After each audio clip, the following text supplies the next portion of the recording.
And we're back here. This is Coach here, just in the garage, working on this 1987 FXR.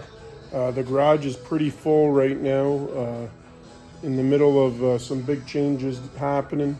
But what we're going to do here now is we're just removing this rear passenger seat. We're going to have a Phillips screw right here at the back. And then we're going to have here on the front 2 screws here. Now these ones don't look like they're original, they look like they've been replaced. So hopefully there's no nuts on the bottom, but we will take a look and see what we got. So here we are here. We're going to be taking apart the rear seat. Like I said, it's a Phillips in the back. I'm going to try and take it off without taking off the backrest sissy bar here. This is, as far as I know, an original FXR. Hasn't been too much altered or changed on it. Being an 87, there's no guarantees, but that is for us to find out here as we're taking it apart. Like I say, the garage, the shop is pretty full. A little unorganized right now, but so be it. Such is life. Now, in the front of the rear pad, we've got the 2 1/2-inch bolts. Like I said, these ones don't look like they're original, but we're going to take them off here as well. Ratchet's a good tool to get them off. On a motorbike, I don't use too many air tools. I find that these should all come apart relatively easy with just a wrench or sockets without using air tools. Obviously, if I need to, then I'll use the air tools. Most of these parts that I'm taking off this 87 FXR, I will not be reusing or reinstalling. So they will be going up for sale. There will be a website coming in days to come where parts that the garage here, the shop, is completely full with, and it'll all be taken care of and will be going up for sale. So please stay tuned as we're going to lift this off here. And one thing I was a little concerned about was, what did the paint look like underneath here? Doesn't look bad.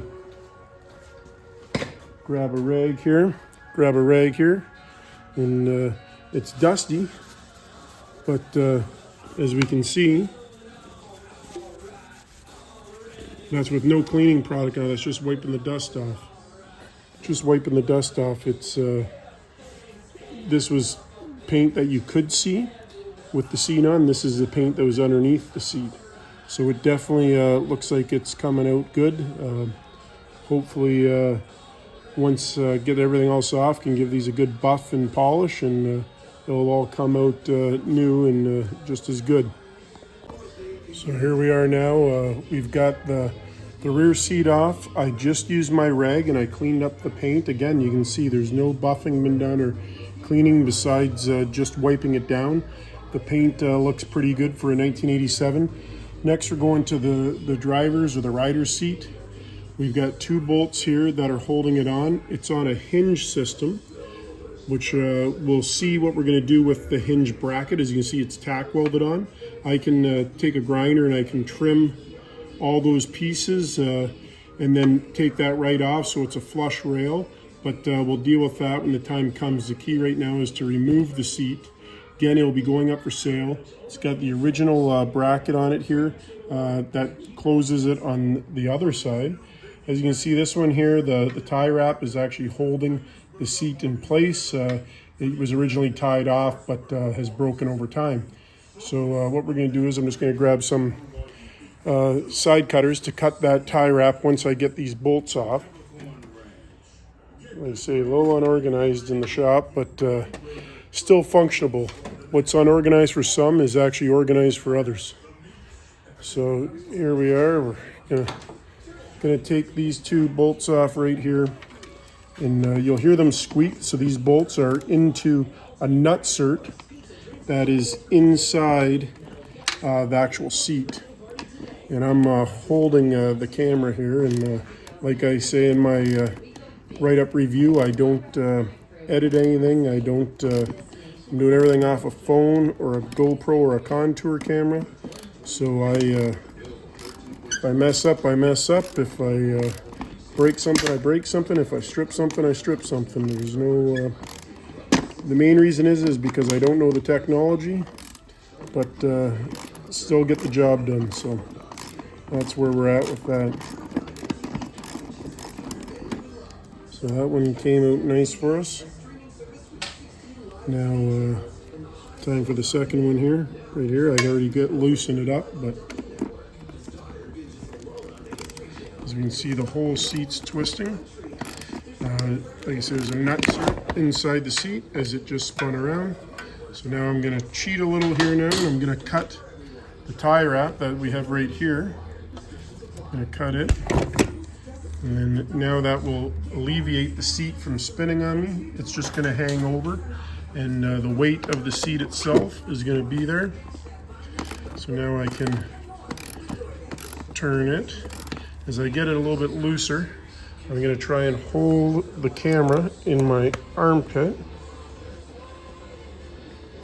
There we go. And now I'm going to continue to take it out, and now I can pull the seat off. There we go. So now the seat is off. Seat is here in great shape, OEM original. The nutserts, those are the plastic nutserts, or rib nuts as some call them, inside the plastic seat pan. And there's the actual latch that holds it on. Everything is still in great shape. A little bit of just dirt mark there. I can clean that up when the time comes to put it up for sale. Okay, so now we're on the other side after we got the rider's seat off. We've got the pivot hinge here. This seat would latch on this side, and then we would unlatch it, and then it would flip over and hinge this way. This one's interesting with this hinge setup.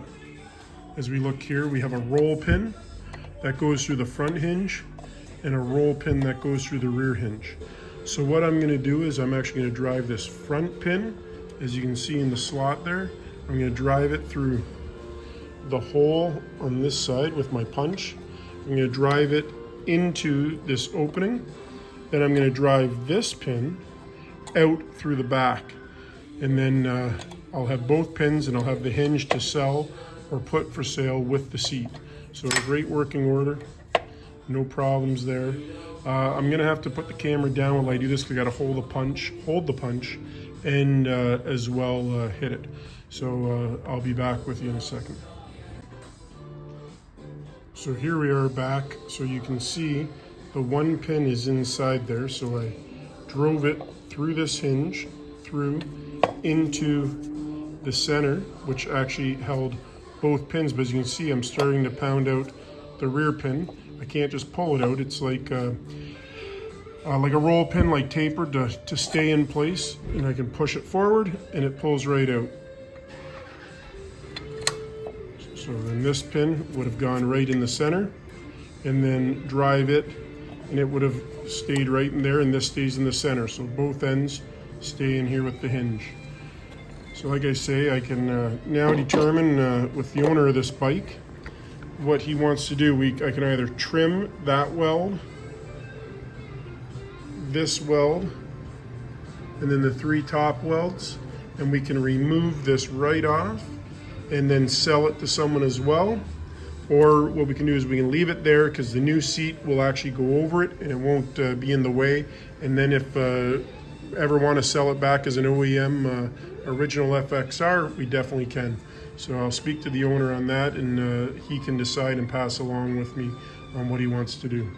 So, with that being said, we're just working away. Like I said, I haven't been in the shop much in the last year and a half, but just getting back out here now and finishing up some jobs that have been in the garage that need to get done before we make these moves. But like I say, this is an 87, FXR.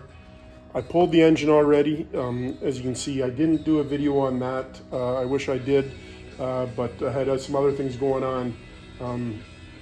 Got the 5-speed, the OEM 5-speed here. Next job, once I get the rest of the stuff taken off, is here's the Ultima 6-speed that we're going to take apart. This is a brand new Ultima 6-speed Softail.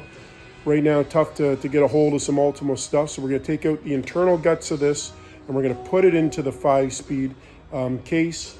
Here's our S&S 117. This is a donor engine right out of a Big Dog K9. So this is a 117 Evo that is going to go into this project as well, this FXR. Other changes that will be going on to will be suspension, brakes, handlebars, and so on.